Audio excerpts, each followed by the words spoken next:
Praise the Lord. സ്നേഹമുള്ളവരെ, യേശു ശിഷ്യന്മാരോട് പറഞ്ഞു, ഞാൻ നിങ്ങളെ മനുഷ്യരെ പിടിക്കുന്നവരാക്കും എന്ന്. വിശുദ്ധ മത്തായിയുടെ സുവിശേഷം 4-ാം അധ്യായം 19-ാം തിരുവചനത്തിൽ മീൻ പിടുത്തക്കാരായിരുന്ന പത്രോസിനെയും അന്ത്രയോസിനെയും യേശു വിളിച്ചുകൊണ്ട് അവരോട് പറഞ്ഞു, എന്നെ അനുഗമിക്കുക, ഞാൻ നിങ്ങളെ മനുഷ്യരെ പിടിക്കുന്നവരാക്കും.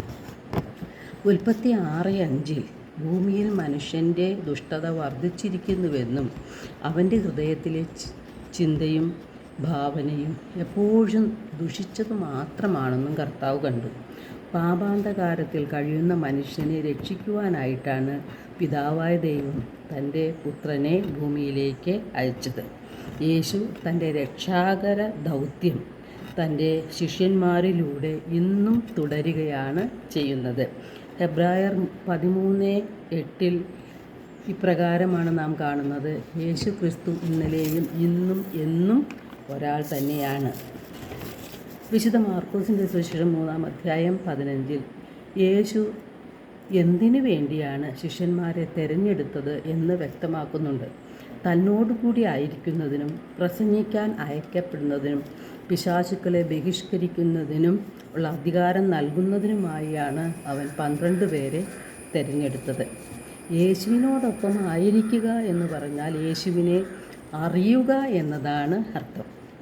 നിത്യജീവൻ പ്രാപിക്കണമെങ്കിൽ ദൈവത്തെയും അവിടുത്തെ പുത്രനായ യേശുവിനെയും അറിയണമെന്ന് വിശുദ്ധ യോഹന്നാൻ്റെ സുവിശേഷത്തിൽ വ്യക്തമാക്കുന്നുണ്ട്. യോഹന്നാൻ്റെ സുവിശേഷം 17-ാം അധ്യായം 3 ഏകസത്യദൈവമായ അവിടത്തെയും അങ്ങയച്ച യേശുക്രിസ്തുവിനെയും അറിയുക എന്നതാണ് നിത്യജീവൻ. ദൈവത്തെയും യേശുവിനെയും പാപാന്തകാരത്തിൽ കഴിയുന്ന മനുഷ്യർക്ക് വ്യക്തമാക്കി കൊടുത്ത് മനുഷ്യരെ അനുതാപത്തിലേക്ക് നയിച്ച് അങ്ങനെ മാനസാന്തരമുണ്ടാക്കി ദൈവത്തിങ്കിലേക്ക് തിരിക്കുക എന്നതാണ് അതായത് മനുഷ്യരക്ഷ നേടിയെടുക്കുകയാണ് സുവിശേഷം പ്രസംഗിക്കുന്നവരുടെ ലക്ഷ്യം.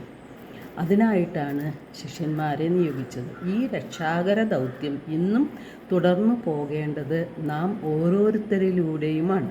സുവിശേഷം പ്രസംഗിക്കുന്നവരുടെ പാദങ്ങൾ എത്ര സുന്ദരം എന്നാണല്ലോ എഴുതപ്പെട്ടിരിക്കുന്നത്.